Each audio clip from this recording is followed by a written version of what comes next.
Assalamualaikum warahmatullahi wabarakatuh. Bertemu kembali di Kak Yatno Bintang. Materi hari ini adalah materi saya di seminar webinar tadi, karena saya yakin penggemar Kak Yatno Bintang banyak yang tidak ikut seminar tadi.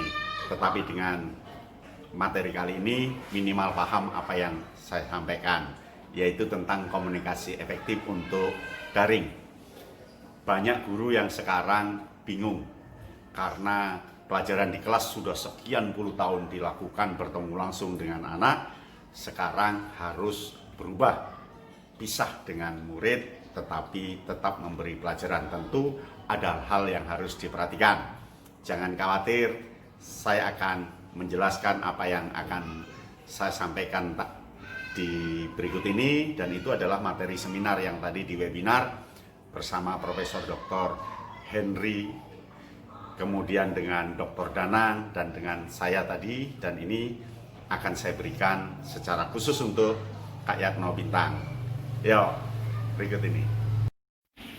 Jembatan untuk mengalirkan konsep yang ada di guru bisa sampai pada siswa itu adalah komunikasi.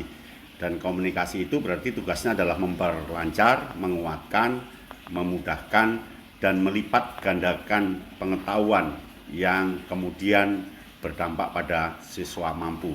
Maka komunikasi menjadi penting dalam pembelajaran. Nah, komunikasi ini perlu dipahami oleh guru sehingga guru tahu tipikal komunikasi. Kemudian kalau yang lama kita di kelas itu bersemuka atau tatap langsung dengan siswa. Settingnya autentik, alamiah lah, multikondisinya ada konteks dan konteks, kemudian ada dukungan teman sejawat, dan ada emosi. Jadi siswa ditegur temannya dia akan cepat paham. Nah, kemudian ada sesuatu yang hilang. Berbeda bersemuka dengan tan semuka. Tan semuka itu pembelajaran daring, pembelajaran yang dilakukan oleh mandiri. Di sana terjadi pembelajaran yang tidak langsung, setting terbatas. Kemudian belajar mandiri itu settingnya sangat terbatas. Bertemu teman tidak, karena ada dibatasi jarak. Bertemu guru juga tidak secara langsung. Maka ada kondisi-kondisi yang hilang yang perlu diisi oleh para guru, dan para guru harus tahu tentang bersemuka ini. Kemudian isyarat yang hilang apa saja? Yang pertama, kinestetik guru hilang. Jadi siswa tidak paham mana marah, mana senyum, mana suka. Mimik muka dan gestur tubuh guru, teman juga hilang. Kemudian olah ucapan nada tinggi, nada rendah juga hilang. Suasana belajar juga sudah tidak autentik lagi. Emosional dan sosial yang begitu dinamis di kelas juga hilang. Konteks serta-merta dan langsung, spontanitas autentik juga hilang. Ini yang perlu diperhatikan oleh guru, sehingga tetap seperti di kelas kalau bisa. Kemudian yang paling penting, guru juga harus memberi net etiquette atau etiket berinternet. Harus ada sopan santun guru, sopan santun murid, dan cara-cara yang harus dilakukan antara guru dengan murid. Kemudian langkahnya adalah satu, pastikan siswa terlibat penuh. Informasi harus terserap dengan cepat dan tepat serta lengkap. Ada keterbukaan di sana. Kemudian ada keberanian anak untuk konfirmasi, klarifikasi, dan memberi umpan balik. Maka dalam pembelajaran daring, guru harus memberi kesempatan anak untuk mengkonfirmasi, mengklarifikasi, dan memberikan umpan balik. Kemudian ini komunikasi efektif. Yang pertama, pembelajaran harus konkret. Yang kedua, guru merancangnya dengan jelas dan upayakan lengkap.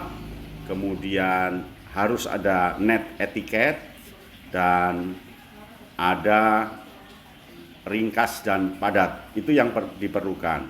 Kemudian hubungan guru dengan siswa jangan sampai terjadi anti bingung, anti lambat, anti sedih. Itu yang harus dilakukan. Upayakan komunikasi itu timbal balik yang bersifat aplikatif, lancar, dan asik. Kemudian gunakan semua media daring sehingga dia menjadi anti bingung, anti lambat, anti sedih. Artinya anak jangan sampai bingung, jangan sampai lambat, jangan sampai sedih. Maka ini komponen yang harus dikuasai oleh guru. Guru harus menguasai menggunakan teks tertulis, gambar, film, suara, dan diilustrasikan. Kemudian komponennya simbol harus dikuasai oleh guru, teks itu juga harus dikuasai oleh guru, gambar, suara, dan infografi serta ilustrasi yang lain itu harus diperbanyak. Maka guru harus belajar betul caranya.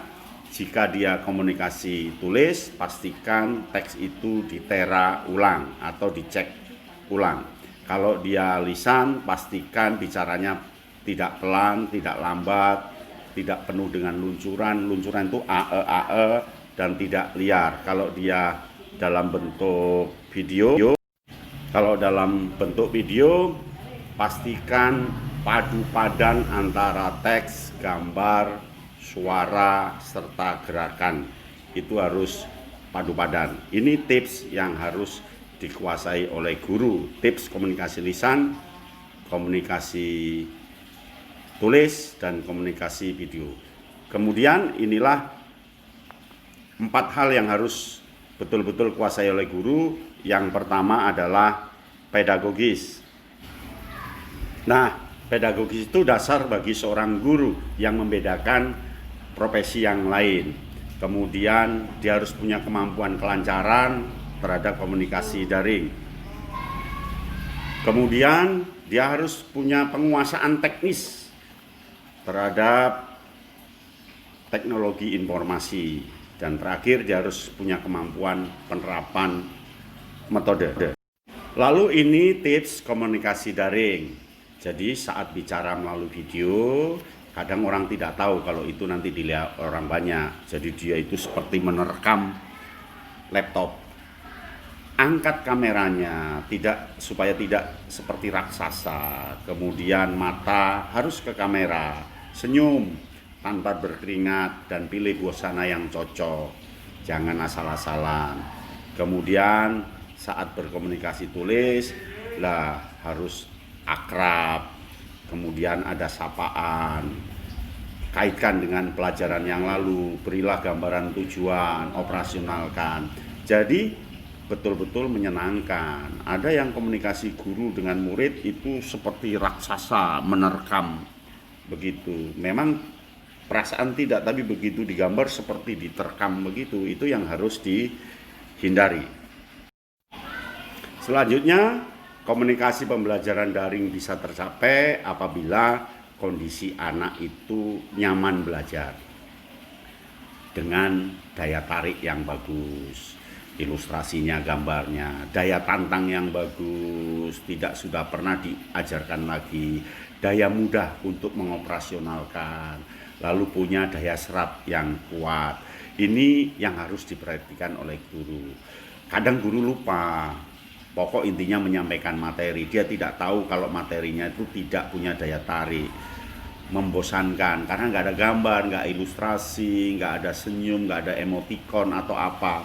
Daya tantangnya juga rendah karena anak sudah browser kemana-mana, masih itu saja. Daya mudah mengoperasionalkan juga berat. Ini yang tidak boleh. Kemudian yang terakhir, dia punya daya serap yang bagus.